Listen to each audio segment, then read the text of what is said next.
एक इंटरेस्टिंग नियम माझ्या वाचनात आलेला आहे. कुत्र्याने जर माणसाला चावलं तर पहिल्यांदा चावल्यानंतर कुत्र्याला 10 दिवस तुरुंगात टाकणार.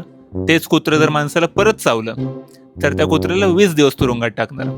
आता या नियमाबद्दल आपल्या पोरांना काय वाटतं आपण त्यांना विचारूयात. चला. खरं तर अतिशय चांगला नियम आहे, पण जो कुत्रा अगोदर चावलाय तोच परत चावला हे कशावरून कळणार? अरे मायक्रोचिप लावणार आहे कुत्र्यामध्ये. अतिशय चीप गोष्ट आहे. दादा कुत्रे कुत्रे काय अरे कुत्र्यांचं बघतील, मला झोपू द्या. कुत्र्यांचा फोन आला. सुना क्या ये भी मेरी गलती है.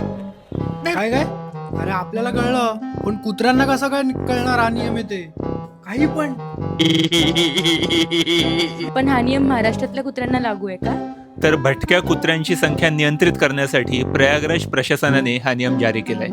आता याबद्दल तुम्हाला काय वाटतं हे आम्हाला कमेंट करून नक्की सांगा आणि अशाच आगळ्या वेगळ्या गोष्टी जाणून घेण्यासाठी फॉलो करा जबरी खबरी.